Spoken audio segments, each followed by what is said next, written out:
కెనడాలో నుంచి ఒక రాష్ట్రం విడిపోవాలనుకుంటోంది. దాని పేరే ఆల్బర్టా. అక్టోబర్ 19వ తారీఖున రెఫరెండం పెట్టడానికి రెడీ అయినటువంటి పరిస్థితి. ఈ ఆల్బర్టా అనేటటువంటిది వాస్తవంగా కెనడాలో ఉన్నటువంటి ఒక ప్రావిన్స్, అంటే ఒక రాష్ట్రం అనమాట. పశ్చిమ కెనడాలో ఒక భాగం, 3 ప్రైమరీ ప్రావిన్సులో ఒకటి. ఆల్బర్టాకి పశ్చిమాన బ్రిటిష్ కొలంబియా ఉంది, తూర్పున సస్కట్సేవాన్ ఉంది, ఉత్తరాన నార్త్ వెస్ట్ టెరిటరీస్, అలాగే దక్షిణాన అమెరికా రాష్ట్రమైన మోంటానా సరిహద్దులుగా ఉన్నాయి. ఇది సస్కట్సేవాన్ అంటుంటారు. ఇది కెనడియన్ ప్రావిన్స్లో కీలకమైనటువంటిది. ఇప్పుడు ప్రావిన్స్ తూర్పు భాగంలో ఉన్నటువంటి పరిస్థితులు అక్కడ ఈ ప్రావిన్స్లో ప్రధానంగా శీతోష్ణ స్థితి బాగా చల్లగా ఉంటుంది అన్నటువంటిది, కాలానుగుణంగా ఉష్ణోగ్రతలు వేగంగా మారుతూ ఉండేటటువంటి ప్లేసు.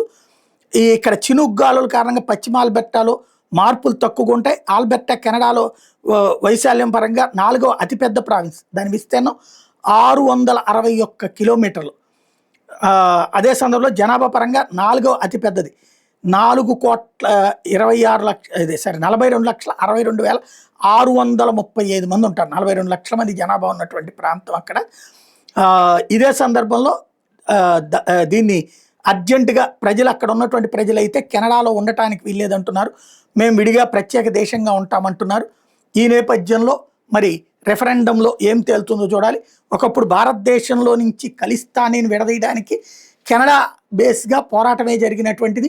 గతంలో ఉన్న ప్రధానమంత్రి దానికి సహకరించినప్పుడే మనం అన్నాం ఆల్బర్టా కూడా విడిపోవాలని కోరుకుంటాం చూసుకోండి అని. సరే, ఈ లోపు ఆయనే దిగిపోయాడు అనుకుందాం. కానీ ఇప్పుడు కొత్త ప్రధానమంత్రికి ఈ దేశమే విడిపోవాలని కోరుకుంటున్నటువంటి సంకేతం, సంచలనం అనమాట.